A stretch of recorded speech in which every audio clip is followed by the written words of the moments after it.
Gracias, señor presidente. Yo no vengo a tratar de convencer a nadie, ni vengo a armar polémica, aunque si es necesario, la armamos.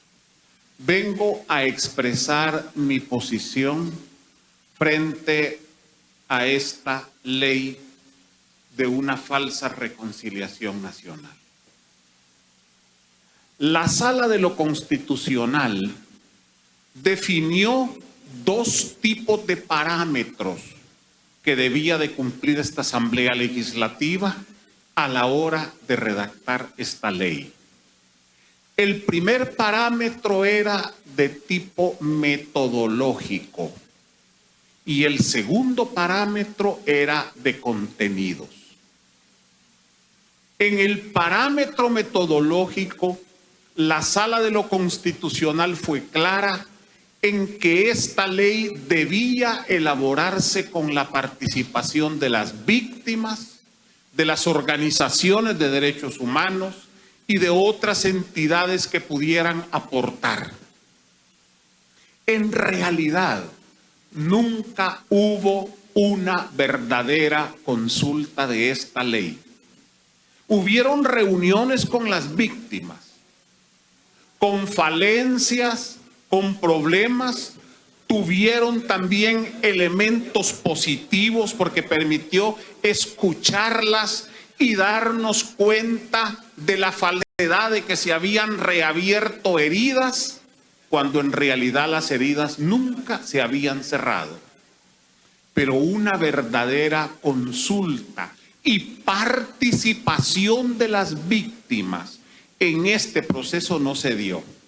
Incluso en la fase final, cuando regresó el problema a la comisión política, no hubo una real participación, ni siquiera de muchos de los diputados que conformamos la comisión política.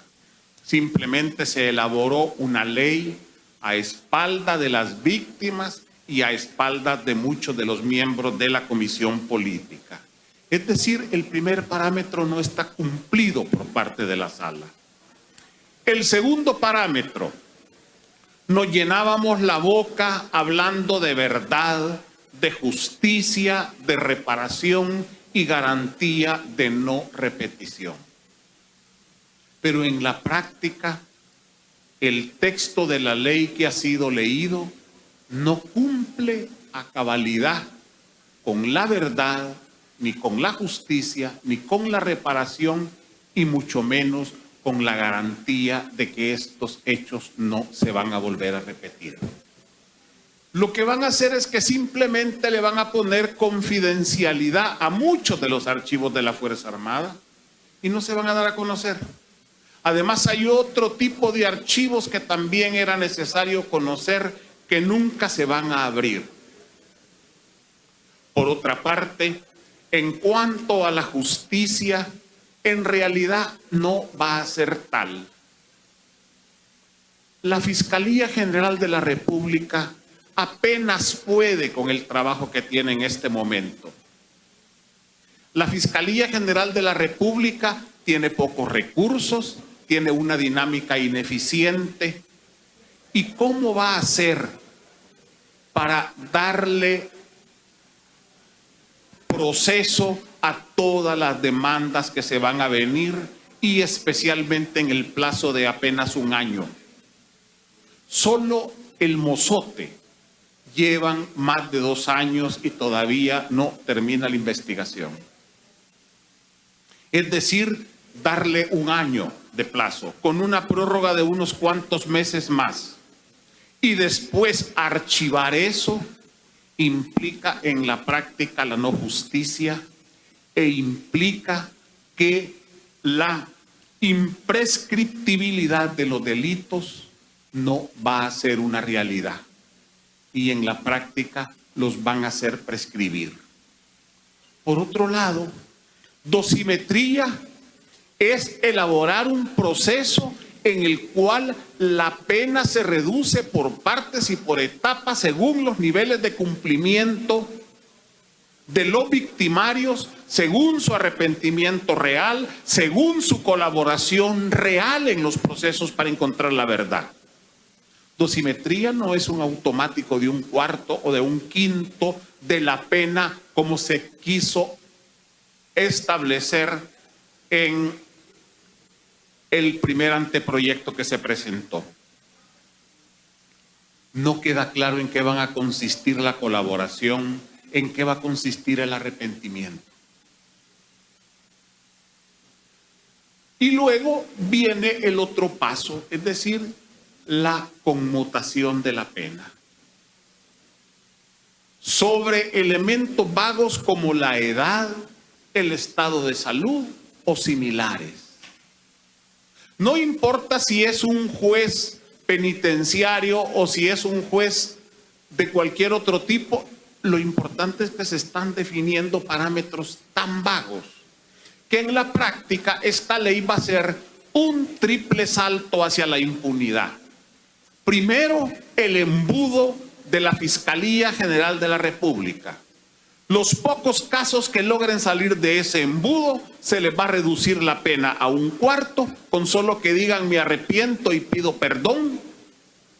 Y luego se les va a conmutar la pena sobre esto. ¿Quién lo hace? No importa, no ese es el debate. Lo importante es que la ley no deja parámetros definidos y claros. En ese sentido, no hay realmente, al no haber una garantía de penalización real, ¿a dónde está la garantía de que estos hechos no se van a volver a repetir? El incremento de la violencia en cualquier parte del mundo en buena medida se debe a los altos niveles de impunidad.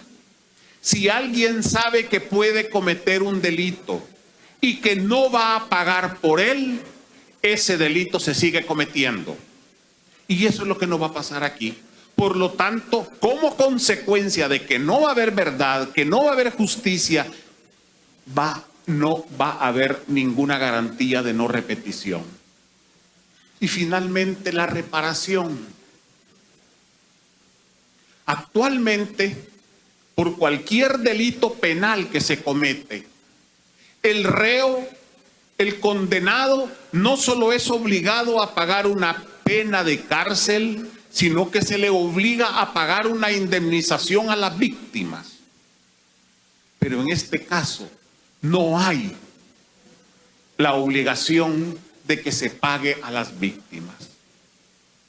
Eso lo va a tener que pagar el Estado. Las nuevas generaciones, como bien decía la diputada Rebeca Cervantes, son las que van a terminar pagando los crímenes que se cometieron en el pasado. Pero este Estado, ¿y con qué recursos? ¿Cuánto ha costado a los veteranos de guerra lograr 50 o 50 y tantos millones de dólares anuales para su pensión?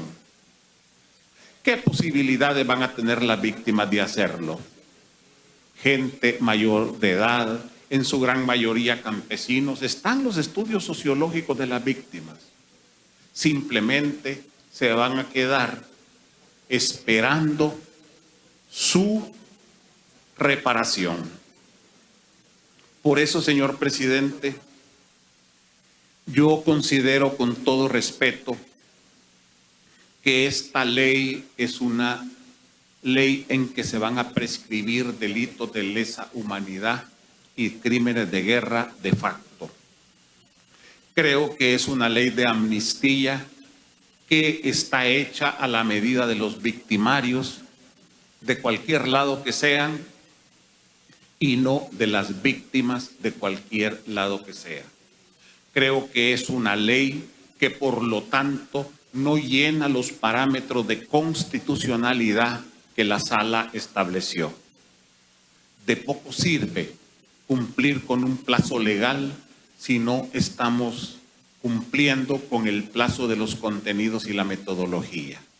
Por lo tanto, los que le temen a caer en desacato, si esto no se hace antes del 28 de febrero, se cae en el desacato por haber aprobado una ley que no llena los parámetros constitucionales, los parámetros de la justicia internacional, de los convenios que hemos suscrito y de lo que definió la Sala de lo Constitucional.